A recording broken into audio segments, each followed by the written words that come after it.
Hello friends, చోటు master YouTube ఛానల్కి స్వాగతం అండి. ఈరోజు వీడియో వచ్చేసి తను అడిగారనమాట, సైజ్ బ్లౌజ్కి మీరు ఏ విధంగా షోల్డర్ కొలుచుకుంటారనే దాని గురించి. బ్లౌజ్కి బ్యాక్ సెంటర్ పీస్ ఉంటుంది కదండి, ఈ నెక్ వైడ్నెస్ అనేది ఎంతలోకి కట్ అయింది అనేది ఈ సైజ్ ఒకటి కొలుచుకోవాలండి.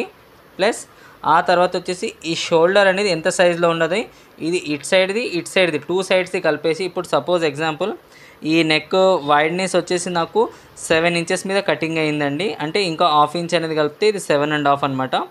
ఓకే, ఇప్పుడు చూడండి 7.5 ప్లస్ ఈ షోల్డర్ వచ్చేసి 2 ఇంచులు, ఇటు సైడ్ 2 ఇంచులు, అటు సైడ్ 2 ఇంచులు, అంటే టోటల్ వచ్చేసి 4 ఇంచులు అనమాట.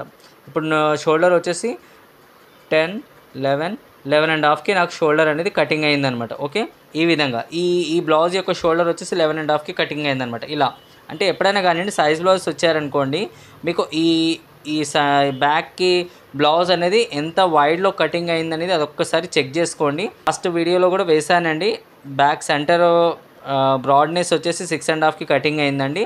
ప్లస్ అలాగే షోల్డర్ వచ్చేసి 2.5 ఉందన్నమాట. ఓకే, ఆ సైజెస్ బేస్ చేసుకొని నేను బ్లౌజ్ అనేది కటింగ్ చేసి చూపించాను అనమాట. ఫ్రెండ్స్, ఇంకేమైనా సందేహాలు ఉంటే ప్లీజ్ కామెంట్ చేయండి. మరి అలాగే ఇంకేమైనా మీకు ఇంకా ఏమైనా డౌట్స్ ఉన్నాయనుకోండి, ప్లీజ్ బ్లౌజెస్ రిలేటెడ్ ఇంకా నాకు కామెంట్ చేయండి. వాటిపైన కూడా మన వీడియోస్ చేసి మీకు పెడతానండి. ఫ్రెండ్స్, వీడియో నచ్చితే కనుక తప్పనిసరిగా షేర్ చేసి లైక్ చేయండి. Bye friends.